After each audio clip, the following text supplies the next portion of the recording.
अगर तो उनको जानी नुकसान पहुंचाने की कोशिश की जा रही है तो आप सोचिए कि फिर आम बंदे के साथ या पीपल्स पार्टी के लोगों के साथ फिर क्या करेंगे। एक कातिलाना हमला हो चुका है इमरान खान साहब। बाजवा साहब तो चले यहाँ से निकल गए, कहते हैं ना डूबते को तिनके का सहारा बहुत है। अब इस पूरे असना में इन्होंने एक नया इल्जाम लगा दिया, एक नई साजिश लगा दी है कि जरदारी साहब ने किसी दहशतगर्द तंजीम को पैसे दिए हैं कि वो उनको मार दें। अब ये प्लान ए के बाद प्लान बी है और प्लान बी के बाद ये प्लान सी है। तो मैं समझने से कासिर हूं कि ये उठ के इस तरह से इल्जामात लगा देने में तो कोई बात नहीं है। मैं भी उठ के इल्जाम लगा दूं जी फलां ने मुझे धमकी दी है, इमरान खान साहब ने मुझे धमकी दी है। मतलब ये कोई ना कोई बुनियादी आपको सबूत तो फराहम करना पड़ेगा, क्योंकि this is a very serious allegation. आपके ऊपर एक कातिलाना हमला हो चुका है, आप ये बात केयरलेसली नहीं अफोर्ड कर सकते कहना, और हम भी इसको केयरलेसली हम इसको रद्द नहीं कर सकते। इसलिए वी नीड इंफॉर्मेशन कि आपके साथ अगर आपको ये ऐसी कोई मालूमात है तो आप हमें बताएं कि आपके पास क्या बुनियादी सबूत है। तो ये इमरान खान साहब से एक्सपेक्ट किया जा सकता है कि वो कोई बात सबूतों या दलीलों की रोशनी भी करेंगे। जब से उन्होंने वो एक मरासला लहराया हवा में खाली कागज, और उसके बाद फिर उन्होंने कहा कि नहीं वो बात तो इससे आगे निकल गई है, फिर एस्टैब्लिशमेंट से मुतालिक जो कुछ कहा, फिर जनरल बाजवा को जिस तरह हदफे तनकीद बनाते रहे, यानी जो और फिर अब तो वो इंपोर्टेड साजिश के बाद, रजीम चेंज कॉन्स्पिरेसी के बाद उन्होंने कहा नहीं मोहसिन नकवी ने मुझे हुकूमत से निकाला है। तो कोई भी बात अभी तक सबूतों की रोशनी में तो नहीं की। अगर आज वो ये बात कर रहे हैं कि उनको मारने का एक प्लान सी बना लिया गया है, तो आपको लगता है किसी एविडेंस की बुनियाद पे करेंगे प्रीएम्प्ट करते हुए सिर्फ एक कॉन्स्पिरेसी, एक प्रोपेगेंडा, एक बयानिया बनाने की साजिश? देखिए, पहली कंस्पिरेसी क्या थी कि अमेरिका ने डॉलर दिए और इन लोगों को खरीद लिया, ये इंपोर्टेड रजीम है, उससे पीछे हट गए। वो आप बिल्कुल ठीक कह रहे हैं कि इनका कोई बयानिया मुस्तकिल नहीं रहा। हमने कभी मोहसिन नकवी साहब का नाम तो कभी पहले इनकी ज़बान से निकला ही नहीं, और वो जब 3 दिन मुशावरत होती रही CM के नाम पर, उस वक्त तो हुकूमत में थे ना इमरान खान साहब को पता था कि यार क्या नाम आया, उस वक्त उन्होंने वावेला क्यों नहीं मचाया। मेरी तो अकल नहीं मानती कि इतनी देरीना दुश्मनी है मोहसिन नकवी साहब से, तो आपने उस वक्त शोर मचाना था, आपने नाम के ऊपर शोर मचाना था। आप बैठे रहे 3 दिन, वहां पे नहीं हुआ, फिर इलेक्शन कमीशन चला गया मामला, और आप खुद कहते हैं इलेक्शन कमीशन बायस है, तो आपको खुद ये फोर्सी करके हाजिमा को इलेक्ट करवा लेते हैं। कम से कम इतना वावेला मचाते हैं कि मोहसिन नकवी साहब का नाम वापस लेना पड़ता, वो तो आपने किया नहीं। आप हर चीज होने की बात करते हैं, और जो आप बुनियादी तौर पर सबूत की बात करें, देखें मैं एक कातिलाना हमला हो चुका है इमरान खान साहब पे। अब हम इसको माने कि 4 गोलियां वहां से निकली, 5 गोलियां वहां से निकली, मैं इसको ना केयरलेसली बात करना चाहती हूँ, ना मैं समझती हूँ कि कोई अपनी बीमारी को इस तरह से वैसे भी प्रिटेंड कर सकता है। अगर तो उनको जानी नुकसान पहुंचाने की कोशिश की जा रही है तो फिर उसमें अगर ये होता है इन द फ्यूचर, मतलब मेरे मुंह में खाक, लेकिन फिर ये सारी चीजें इसी तरह से पॉलिटिकली जिनको ये सेवर करते हैं, पॉलिटिकली इनको मतलब मारते हैं, उकसाते हैं, तो आप सोचिए कि फिर आम बंदे के साथ या पीपल्स पार्टी के लोगों के साथ फिर क्या करेंगे। So you have to make this like, कम से कम मतलब मेरा तो ख्याल है कि जरदारी साहब को पाकिस्तान पीपल्स पार्टी को डंके की चोट पर कोर्ट जाना चाहिए, या तो उनको पूछना चाहिए भाई किस तरह से आप इल्जाम लगा रहे हैं। बाजवा साहब तो चले यहां से निकल गए और इदारों में इल्जाम लगाते रहे, वो इदारे अपने आपको खुद सिक्योर कर सकते हैं, लेकिन I mean being a political party, आप इस तरह से किसी पॉलिटिकल पार्टी के चेयरमैन पर इल्जाम लगा रहे हैं, आपको मतलब या तो उसको प्रूव करना पड़ेगा या फिर जरदारी साहब को उनसे प्रूफ मांगना पड़ेगा। ये बड़ी सीरियस एलिगेशन है जो आज इमरान खान साहब ने लगाई है, और फिर हमने तो इमरान खान साहब के मुंह से सुना था कि 4 लोग हैं, और उन 4 लोगों के नाम उन्होंने एक वीडियो के अंदर बता दिए, और उस वीडियो को रिकॉर्ड करके रख दिया है कि अगर कुछ होता है उनके साथ तो वीडियो मंजर यहाँ पर आ जाएगी। आज एक और नाम ले रहे हैं वो, तो ये भी पूछना चाहिए कि ये आए रोज इमरान खान साहब की लिस्ट में जो नाम शामिल हो जाते हैं, और जो देखते हैं हस्बे ज़रूरत हस्बे जायका जो है वो शामिल कर लेते हैं।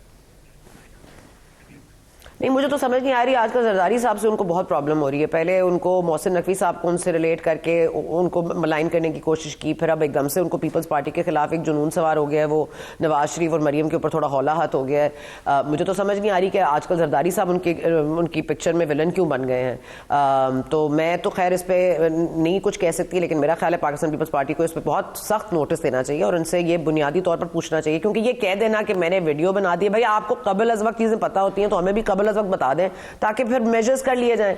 आपके मतलब अल्लाह ना करे आपको कुछ हो जाए, उसके बाद वो वीडियो मंजरे आम पर आएगी तो फिर क्या करें? मेरी कौम इनको ना छोड़े, आपकी कौम क्या करे? उनके घर के बाहर जाके खड़ी हो जाए। मतलब यहाँ पे आप किस तरह की लोग चाहते हैं? आप चाहते हैं कि मतलब लोगों को खुद अपनी अदालतें लगाने दें, लोग खुद जाके लोगों को सजा देते? मतलब आप तो अवाम को उकसा रहे हैं ना। This is again incitement. You can not afford that in this country, जहां पर कभी फवाद चौधरी साहब इंसाइट कर देते हैं, कभी इमरान खान जस्टिस जेबा का नाम ले देते हैं, कभी आप कहते हैं पार्लियामेंट पर चढ़ दौड़ेंगे, कभी आप कहते हैं खुदकुश हमले कर लेंगे, कभी कहेंगे खुद को जैकेट पहन के मैं पार्लियामेंट चला जाऊंगा। ये तो इनकी बुनियादी तौर पर केयरलेस रिमार्क्स को कहीं ना कहीं तो रुकना पड़ेगा। फिर इनके ऊपर कोई केस बनाया जाए तो कहते हैं सियासी इंतकाम है। लेकिन अगेन मैं कह रही हूँ ना, क्योंकि चीजें इतनी ज्यादा हैं कि वो आज कह रहे हैं असद उमर साहब के मुझे तो न्यूट्रलिटी नजर ही नहीं आ रही। अब देखिए ना, कहते हैं ना डूबते को तिनके का सहारा बहुत है। इनके पास भी एक इदारा है जिसके ऊपर रिलाय कर रहे हैं, उनके पास भी एक इदारा है जो रिलाय कर रहे हैं, क्योंकि दोनों की अपनी अपनी कॉन्ट्रीब्यूशंस और पॉलिटिकल कोई है तो कोई सक्सेस तो है नहीं जिसको बताना है, जिसको बता सकते हैं। तो एक इदारे पे वो रिलाय कर रहे हैं, एक इदारे पे ये रिलाय कर रहे हैं। अब दोनों इदारों को मलाइन करने से इनको क्या मिल रहा है? अच्छा, ये बड़ी इंपॉर्टेंट बात आपने कर दी है कि एक इदारे पर ये रिलाय कर रहे हैं, और मेरा ख्याल है कि उसी पर नजरें जमाए हुए हैं। आज एक और पिटीशन लेके असद उमर साहब कोर्ट में चले गए हैं, और फिर दूसरी तरफ से जो पीडीएम सरकार है, खासतौर पर मुस्लिम लीग नून के फ्रंट लाइनर है, वो ये कहते हैं कि उस इदारे के अंदर अभी भी वो लोग बैठे हुए जो इनसे बड़ा लाड करते हैं और उनके लाडले हैं ये। तो क्या यही वजह है? मतलब ये वो ठीक कह रहे हैं, ये ठीक कह रहे हैं जिनकी नजरें इस वक्त अदालतों के ऊपर ही और वहां से रिलीफ चाह रहे हैं? और फिर आज फवाद चौधरी साहब जो है वो भी तो जुडिशियल रिमांड पर चले गए। देखिए, मुझे उतना ही गुस्सा है जितना कि शायद इमरान खान साहब को हो कि अदम एतमाद क्यों लाया गया और ऐसे पॉइंट पर क्यों लाया गया। लेकिन अब जो लाने वाले हैं, अल्लाह जानता है कि वो किस वक्त कैसी पोजीशन में हैं। अगर आज इलेक्शन में जाते हैं तो उनको जो उनको बहुत ही जो जिल्लत का सामना उनको करना पड़ेगा, वो भी उनको पता है। नवाज शरीफ साहब वापस नहीं आ रहे क्योंकि उनको पता है, ज़रा मरियम जाके चेक कर लें कि लोगों का अवामी रिएक्शन क्या बनता है। एक थोड़ा सा वो बना लेंगी तो फिर नवाज शरीफ साहब आ जाएंगे, एक बयानिया ज़रा बिल्ड कर ली जाए, क्योंकि पीडीएम का इस वक्त तो लीग का तो कोई बयानिया ही नहीं है। अब वो वोट को इज्जत देने के बाद पता नहीं और किसको इज्जत देने की बात करेंगी। लेकिन पॉइंट ऑफ कंसर्न जो है रेहान साहब, वो यही है कि अगेन मैं कह रही हूं कि आज आप देख लीजिए, इस्लामाबाद हाई कोर्ट में सलमान अकरम राजा साहब फिर पेश हुए। आपने पहले भी मुद्दत तलब की, आपको पहले भी टाइम दिया गया, अब आपने फिर टाइम ले लिया है। तो आप देखिए ना, मेरी अकल नहीं मानती कि मतलब एक टेरियन केस में आपने इतने टाइम का लेके आपने करना क्या है? डीएनए टेस्ट करवाना है, वो हो चुका है। आपने कोई और जगह से कोई सबूत लाने हैं, वो दोनों आपके सामने एफिडेविट। मुझे तो समझ नहीं आ रही ये टाइम क्यों चाहिए। मतलब टाइम इसलिए चाहिए कि आप पॉलिटिकली ऐसी पॉइंट पे ले जाएं सिचुएशन को ताकि आपके ऊपर तो कोई भी हाथ ना डाल सके, और आप ऐसे बता दें कि मुझे अगर अरेस्ट करने की बात या तो हुकूमत ने की या कोई अदालत से ऐसा फैसला आया तो देखे जी अवामी रिएक्शन क्या होगा। मुल्क जो वैसी मतलब बेड़ा गर्क हुआ है, मजीद इस पे बेड़ा गर्क हो जाएगा। तो ठीक है, तो फिर मेरा ख्याल है इमरान खान साहब का टाइम बाय करने का तरीका यही है कि हर चीज में टाइम बाय कर लेते हैं। इलेक्शन कमीशन की तौहीन अदालत में कभी फवाद चौधरी साहब कराची में, उस दिन वो सुबह 5:30 बजे लाहौर से बरामद हो जाते हैं। पता नहीं कराची टू लाहौर कौन सी फ्लाइट इतनी जल्दी चली जाती है। शाम तक तो वो कराची में थे, असद उमर साहब कराची में थे। मतलब आपको बुलाया जा रहा है, तलब किया जा रहा है, आप कह रहे हैं आप है नहीं, इमरान खान साहब अलील हैं। मतलब ये बाइंग टाइम फॉर व्हाट? आप बाइंग टाइम करके कर क्या रहे हैं? क्योंकि आपके हाथ में अब कुछ है नहीं। आपने दोनों असेंबलियां तोड़ दी हैं। नेशनल असेंबली में आपका कोई बंदा नहीं रह गया, एक सेनेट में आपकी अब मौजूदगी है। आप क्या कर लेंगे उसके साथ? What powers do you have?